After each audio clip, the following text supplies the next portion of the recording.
മുൻകാലങ്ങളെ പോലെ സജീവമല്ലെങ്കിലും ഓണാഘോഷങ്ങളിൽ പ്രധാനപ്പെട്ടതാണ് തിരുവാതിരകളി. തിരുവാതിരകളി പഠിക്കാനുള്ള പാലക്കാട്ടെ യുവതികളുടെ കൂട്ടായ്മയാണ് താളം എന്ന സംഘടന. ഈ ഓണക്കാലത്തും വനിതാ കൂട്ടായ്മയിലെ അംഗങ്ങൾ തിരുവാതിരകളിയുടെ കളിയുമായി ഒത്തുചേർന്നു.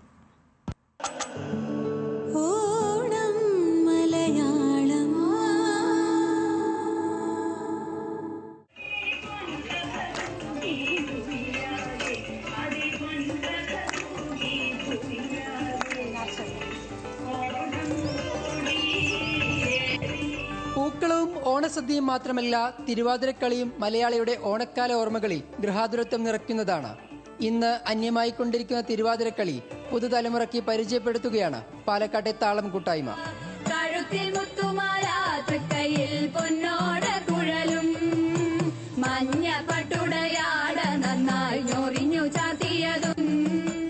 തിരുവാതിര പഠിക്കാൻ ആഗ്രഹിക്കുന്ന വീട്ടമ്മമാർക്കും താളം കൂട്ടായ്മ പരിശീലനം നൽകുന്നു.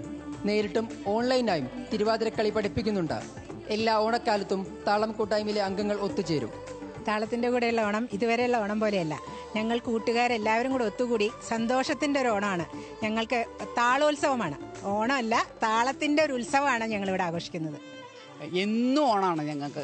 താളോത്സവം കൂടാതെ തന്നെ ഈ സൗവർണിക ഗാർഡനും അതിലെ സെക്രട്ടറിയും ഞങ്ങളും ചെയർമാനും എല്ലാവരും കൂടെ ചേർന്നിട്ട് എന്നും ഞങ്ങൾക്ക് ഇതിപ്പോൾ 5ാമത്തെ താളോത്സവമായി നടക്കണം.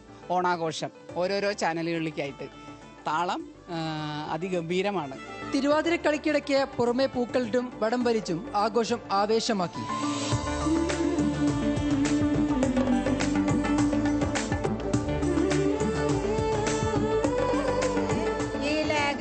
പച്ച പൂക്കൾ മഞ്ഞ കളരെ പിടിച്ചോ പിടിച്ചോ പിടിച്ചോ പിടിച്ചോ. ഗൃഹാതുരതയുടെ ഒരു ഉത്സവമാണ് ഓണം. ഒത്തുചേരലിൻ്റെ ഉത്സവമായിരുന്നു ഓണം. ഇന്ന് ഓരോരുത്തരും ഉൾവലിയുന്ന ഈ ലോകത്താണ്. അടുക്കളയുടെ നാലകത്ത് നിന്നും എല്ലാ വീട്ടമ്മമാരെയും തിരുവാതിരക്കളിയുടെ താളത്തിലേക്ക് എത്തിക്കുന്നു. ആ താളത്തിലൂടെയുള്ള ഒരു താളോത്സവമാണ് ഇന്ന് ഞങ്ങളുടെ ഓണം. വന്നല്ലോ ഊഞ്ഞാലിട്ടല്ലോ, കൊടിയുടുത്തല്ലോ, ഉണ്ണിച്ചാടി മറിഞ്ഞല്ലോ, കൂട്ടുകാരെ വരുന്നില്ലേ വീട്ടിലിരുന്നാലോ, സന്ധ്യ വരും മുമ്പേ ഉണ്ണിപ്പന്ത് കളിക്കണ്ടേ. അടുത്ത ഓണത്തിനും തിരുവാതിരക്കളിയുമായി ഈ വനിതാ കൂട്ടായ്മ ഒത്തുചേരും. പൂവിളി പൂവിളി പൊന്നോണമായി നീ വരൂ പൊന്നോണത്തുമ്പി ഈ പൂവിളിയിൽ. അരുൺ പുതുപ്പാടിക്കൊപ്പം ആഷിഖ് റഹ്മാൻ, ന്യൂസ് മലയാളം, പാലക്കാട്.